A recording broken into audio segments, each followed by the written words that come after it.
Do you think the benchmarks were done with the 3080 using DLSS and ray tracing on? I feel like there are more questions that didn't get answered. That's a great question that Marshall asks. So basically, Marshall wants to know how fair were the benchmarks? How handicapped was the 3080?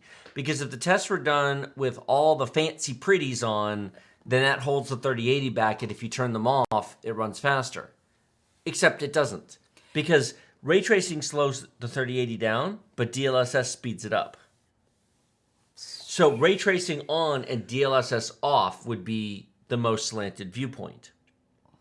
That's true. Keep in mind, they picked benchmark conditions that show their product in the best possible light. So did Jensen, by the way, for what it's worth. If you guys watched the 3080 presentation back in September from Jensen, man, you would have thought that the 3080 was the second coming of video cards. Up to twice the performance of the 2080. You get a leather jacket with your 3080. It really isn't. The 3080 is nice. It's been a while since I've said this, but I was kind of underwhelmed. He wasn't very impressed. Here's why I was underwhelmed. It's faster than a 2080, but it uses more power than a 2080.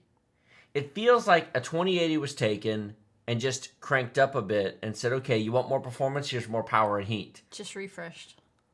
Sort of, kind of. You know, I haven't tested ray tracing. I haven't tested DLSS. I haven't done some of the advanced stuff. I've had the card for 24 hours. So, I mean, you know.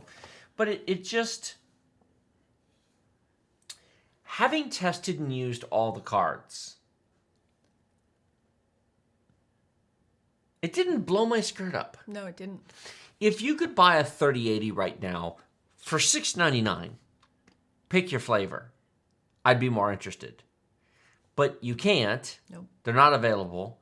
Nope. They're expensive. The particular card I have, which is the EVGA XC Ultra for the Win 3, was $800.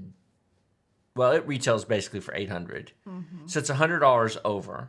But it's a premium overclocked RGB fancy card with 3 8-pin connectors, and it needs them.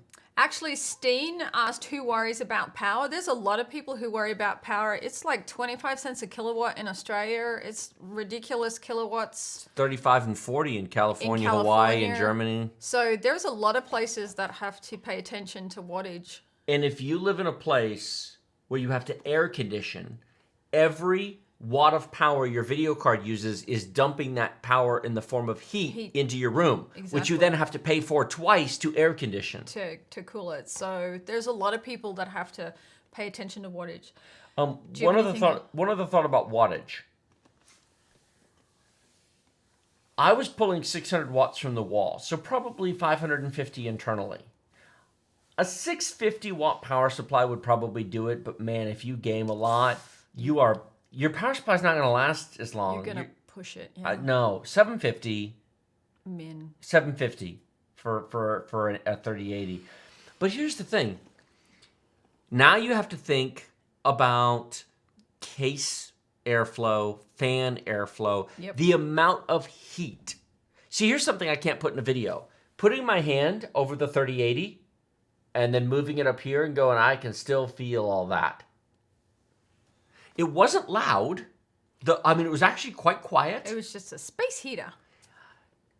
There are systems that I have. My personal computer at home, which was the Stormtrooper build that we did on this channel back in December of 2019, it has a 2070 Super in it. I could not put that 3080 in it. There's not enough case cooling. No, there's not enough airflow. I've got a system built for the 2070's power consumption. I'd have to rebuild the whole computer to put a 3080 in it. You would. And especially with the new airflow on those cards too. That doesn't apply to mine.